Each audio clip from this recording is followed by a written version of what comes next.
Hey everyone, welcome back to Portal of Wisdom. I'm back today with another story for you. So if you are new to the channel, like and subscribe and click that little post notification bell so you get alerted when I post new videos. And now on to today's topic. Today's story is one that I've been sitting on for a while. It's a challenge to tell. This is going to be about Pegleg Smith's lost gold discovery. And there's a lot of debate about Pegleg Smith, and there's been multiple Pegleg Smiths in the Southwest and California and these areas. There's definitely more than one that have popped up in some of our stories. Anyhow, but the challenge with Pegleg is, of course, he's born in the early 1800s, and he was born out around Kentucky or Ohio. It depends on the source. And he was a mountain man and a fur trapper, but he was also a liar and a horse thief and a lot of other things, a drunkard, and so I think people have a hard time trying to determine if someone like this should be believed, if his story should be believed. You know, on one hand, you have this gentleman that's one of the first people out west exploring and fur trapping and maybe running into things that other people haven't even seen yet. But, you know, on another side, you've got a man that resorted to a lot of crime and drinking and things like that too. So it makes it a challenge, I think, to tell the story. There's lots of different offshoots of this story, and we'll get into various different ones. And anyhow, so that's just a little bit of the background of what's to come, and one of the reasons why, even though this is probably one of the common ones people have heard about, the reason that I haven't done it yet, it's challenging because the stories are all over the place, and trying to figure out what to tell can be a little bit of a challenge for sure. So as I mentioned, there's been more than one well-known man named Pegleg Smith in the annals of the Old West, and this gentleman, his name was either Thomas Long Smith or John O. Smith. I've seen Pegleg Smith as either one. It sounds like he most likely was born as Thomas Long Smith, and he may have changed his name or referred to himself at one point as John O. Smith. So some of the Pegleg Smith stories use one name or another, but a lot of the details are the same in the stories. So I don't know how you determine for sure which one was technically him, and if he maybe changed his name a little bit when he got into some not so nice activities. But anyhow, it was said that Pegleg Smith was born in Kentucky in 1801. There was another article that said that he claimed he was born in Ohio. So either way, he was born right around the area of Kentucky or Ohio in right around 1801. And it was said that as a teenager, he ran away from home, and he worked for a time on the Mississippi River boats.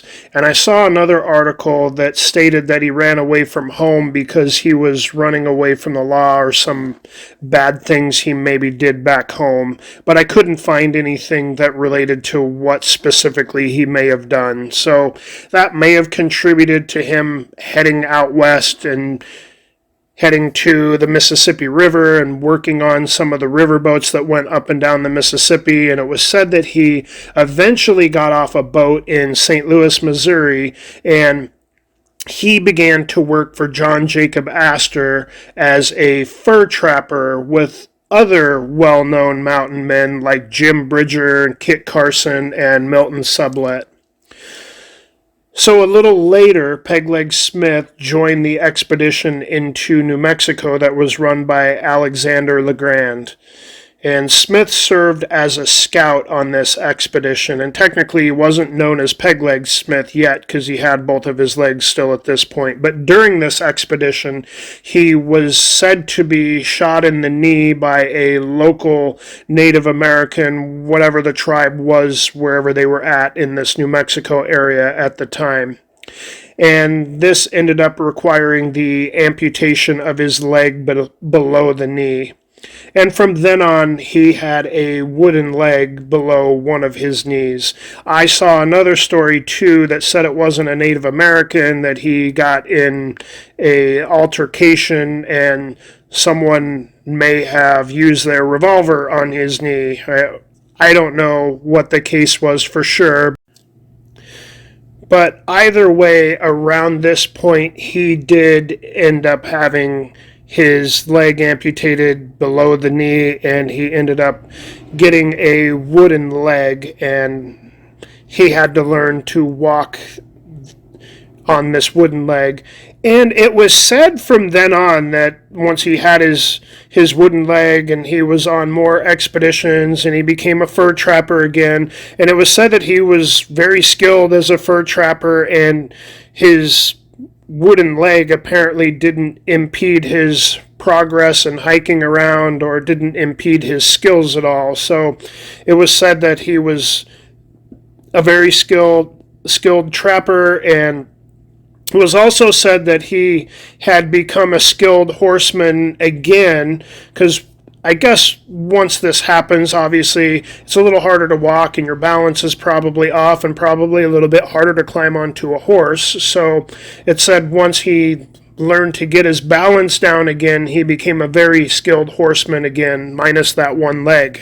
So obviously, I suppose it's a situation where depending on how his leg was, he probably had to keep his leg from flopping around riding the horse or figure out how to secure it in a stirrup with his wooden leg. But anyhow, so it did say at this point he did become a very skilled horseman again. And by the late 1830s, and it was said that the fur trade was really declining, and Pegleg, as he had become known now, his focus now was a new pursuit, and that was stealing horses.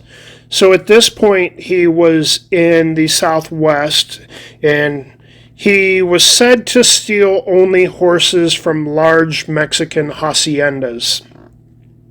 So from his time in the Southwest before, he had learned many Native American languages, and in one case, it was stated that he led over 100 Ute Native Americans on a raid to steal several hundred horses from a large hacienda near the Sierra Nevada mountains.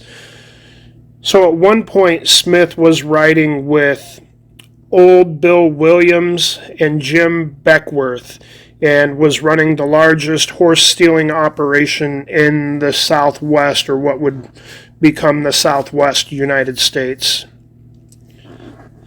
So by the later 1830s to early 1940s, the authorities had then broken up their horse stealing gang, and at this point it was said that Pegleg headed into the Southern California mountains, I believe, like the Chocolate Mountains and the Chuckawalas, and into the Borrego Badlands, and some of those areas in what is now Southern California. And he tried his luck at becoming a prospector. And apparently he also used some of these routes to go from Arizona to Los Angeles and maybe prospected a bit along the way. It wasn't stated real heavily exactly what his occupation was at this point. Once he was done with the horse stealing and his gang was broken up, it seemed like he dabbled in various different things.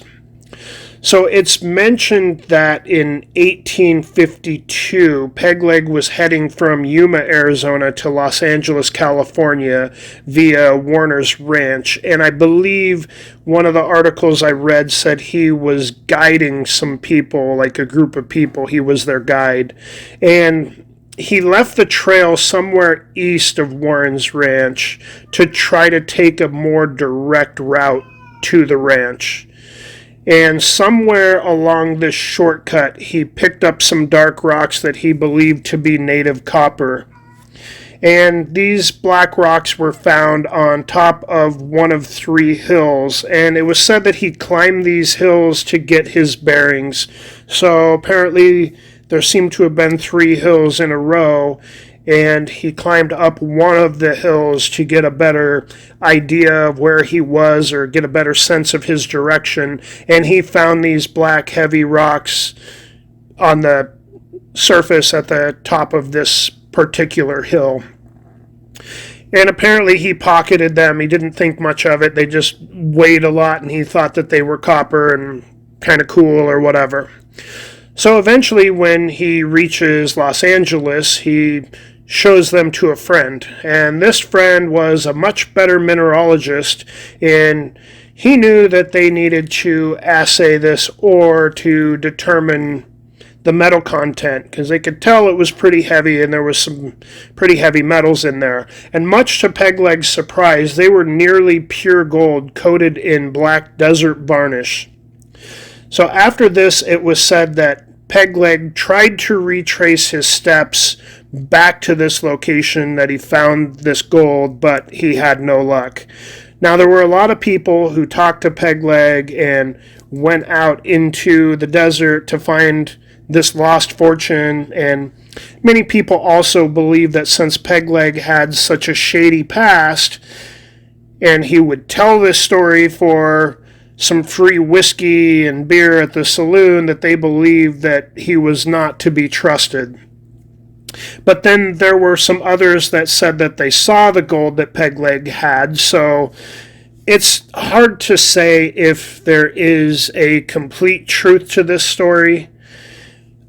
I have a book by Eugene Conrado, and he summarized many of the different articles that were written about Pegleg and the searchers that had went out to find this particular location according to details they heard from Pegleg or other people. And there's quite a few different accounts or little snippets of different accounts that are all pretty interesting. So I'll try to go over a lot of those with you to give you a good feel for what has gone on in the past as people have looked for it. So one of the first occasions mentioned in Eugene Conrado's book that I have that mentions a November 1946 Desert Magazine article. Now, this is not the first time that Pegleg appeared in Desert Magazine. This is just the first story that Conrado goes over in here, and probably because it's a little bit more detailed. Some of the other stories have little mentions here or there, and we'll go over some of those in a moment. But anyhow, he mentions that in 1876, or I believe this comes out of the Desert Magazine, and he's referencing it. In 1876, there was a Native American woman that had staggered into the Southern Pacific Railroad end-of-the-line construction camp at Salton in the basin of the same name. So I guess this would be like right around where the Salton Sea is, wherever the railroad line terminus was at that point. And so anyhow, Wilson, out of this article, one of the most famous Pegleg searchers, he put it this way, quote, "She and her buck started from the reservation at the head of Rio San Luis Rey to go to the Cocopah Reservation near Yuma. Their canteen leaked, and the man had died of thirst. She wandered 2 days in search of water. Once she climbed one of the picachos, which is Spanish for peaks, and from there she saw the smoke of the construction train," end quote. So atop this peak, he mentions that she picked up some heavy black rocks, which she later gave to one of the railroad men, and then the woman disappeared. And a few days later, a laborer at Warner's Ranch, which was a place that Pegleg had passed through in his travels a lot. There was a laborer at this particular place that found the Golden Hill, supposedly, and he was said to have died before he could make too many trips into this backcountry. But his wife, who had been with him on at least one of the gold gathering jaunts, she did relate one clue. So she said that their base camp was at the spring of the White Ledge. So apparently there was some kind of a white-looking ledge, and there was a spring at the base of this ledge, and that was where they camped and got fresh water. And so obviously this was close to that particular location. So in Conrado's book, he also mentions another story by this famous Pegleg searcher, Wilson. And this comes out of October 1948 Desert Magazine. And Wilson, at this point, was telling a story and describing himself as, quote, green as grass, end quote. In other words, he was new at this Pegleg search at this time and probably hadn't looked for it much. Maybe this was one of his first expeditions out into the mountains to look for it. And he mentioned that he remembered seeing the top of 3 hills somewhere in between 17 Palms and Fish Springs, and he was said on this time to be with a gentleman, John Collins, and they were out searching together. And so he sees these 3 hills, like he said, somewhere between 17 Palms and Fish Springs, with the middle one appearing as if it were covered with black rock. But he said at this time, Wilson said that he didn't climb this middle hill because Collins had disappeared momentarily and he had the burros, and at this point Wilson was worried about becoming lost from his partner that supposedly had all the supplies in the burros, and he didn't want to get lost in this country or not be able to find his friend that he came in with that had all of their supplies. So Wilson felt forced to track his friend down rather than climb the hills, whether he thought one of them could have possibly been the hill in question. And it didn't really mention too much about that, but he also did mention in this article, and I quote, "I believe one reason why the Pegleg gold was never found is that the searchers have been looking for large hills instead of low ones," end quote. So Wilson does make the designation that he believes people are looking for almost like mountains or very large hills, when in fact he believes that the hill in question is more of a low hill in a sequence of 3, and it doesn't seem that significant, so people are missing it. So there is a mention of a July 1940 Desert Magazine that mentions briefly, it sounds like there's not a lot of detail there, and we're going out of Conrado's book again. But in July 1940, a Desert Magazine, it mentions that there was a prospector named Jackson Hill, and he claims that he had found Pegleg's mine in the Chuckawalla Mountains, 14 miles south of Desert Center, California. And Hill followed a map that he had gotten supposedly 36 years earlier in Alaska. So that was mentioned there. I know if the Chuckawalla Mountains sound familiar, they do to me too. I think I'd have to look back through. One of the other stories that we did, I can't remember if it was Tuberculosis Slim or one of the other stories, did have a possible gold mine, I believe, in the Chuckawalla Mountains. So it could very well be that this gentleman could have found another location of gold, and maybe it's not Peglegs, and maybe it was, another spot where people have been finding gold, because the Chuckawalla Mountains I know have come up maybe even more than once on this channel in Southern California there. In August of 1940, there's another article. John D. Mitchell has Pegleg in the Bullion Mountains between Baghdad and 29 Palms on the Mojave Desert side. Now, I know John D. Mitchell wrote a lot of stuff and was a pretty good researcher and historian, but it doesn't give a lot of detail about why John thinks that it's in another particular area. Then it seems like the next month, in September of 1940, there is a gentleman that basically called into question Jackson Hill's account of finding this location and calls Jackson Hill a liar. And so the next month, in August of 1940, it seems that Jackson Hill then replies to this gentleman and revealed the details of his Alaska map that he got, and said that it was given to him in 1912 by one Dutch Schultz, who he said had been Smith's partner. And they made their stake while driving burros and horses along the Bradshaw stage line to Corn Springs.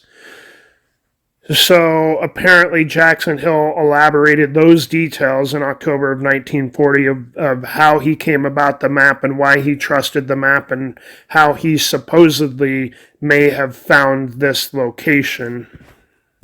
And then in November of 1940, H.E.W. Wilson, as we mentioned before, one of the foremost Pegleg searchers, he posted in an article in there, and he reminded everybody that there are two Pegleg Smiths, and I know we talked about that early on, whether they were the same person or not, because Pegleg was a common name for someone that lost their leg and had a wooden leg, and Smith is obviously a very common last name.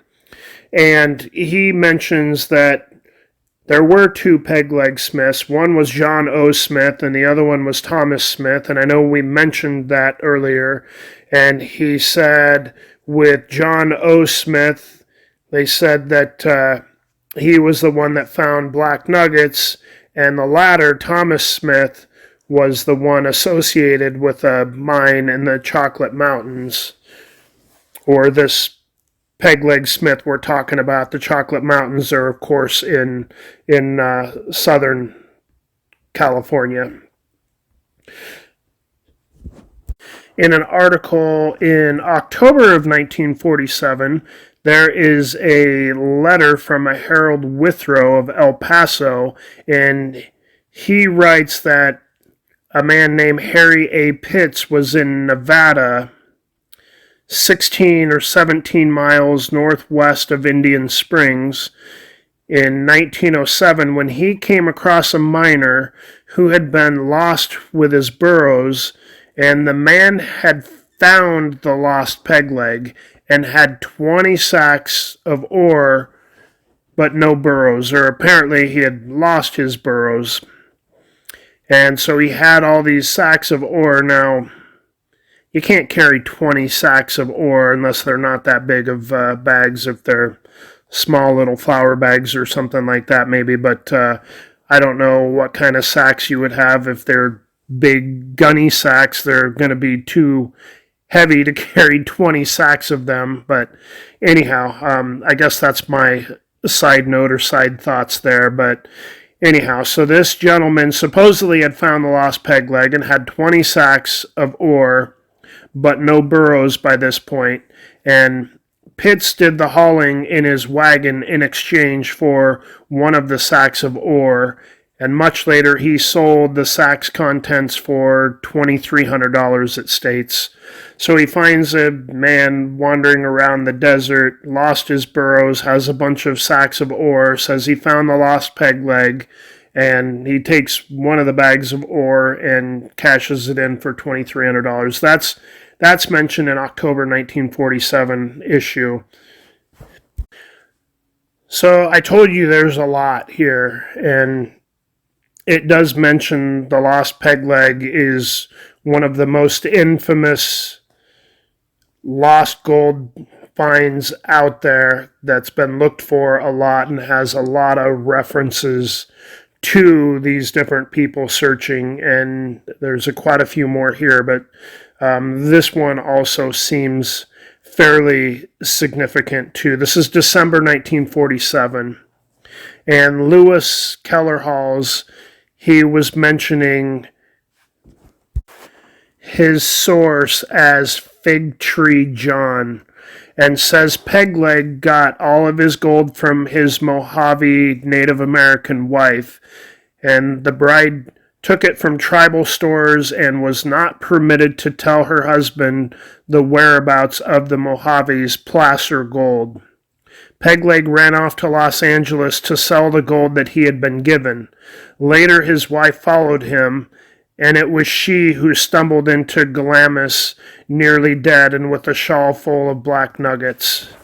So that's mentioned in December of 47 as an explanation also to the earlier article about the Native American woman that showed up and had some nice dark black gold nuggets.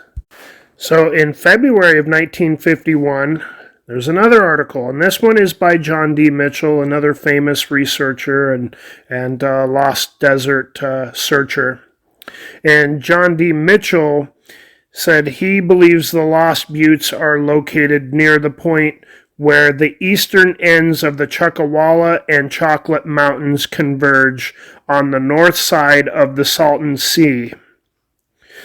So Mitchell says that he had prospected this area and he had found a butte and he had gathered up some specimens lying on the ground there that ended up being gold specimens, but at the time Mitchell was out just looking for meteorites on this trip, and he picked up what he thought was some brown hematite.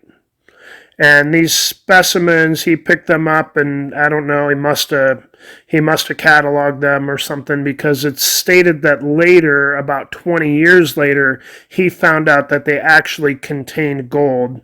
And of course, I guess if I was out hiking 20 years ago, I don't know that I would be able to remember exactly where I went. And I mean, maybe he kind of remembered the general area about where those two mountain ranges converged north of the Salton Sea, but that appeared to be about all he could remember at that point. And apparently he thought they were kind of heavy and they contained hematite or an iron compound or whatever. So anyhow, later he finds out supposedly that it's actually gold in there, probably making these rocks fairly heavy.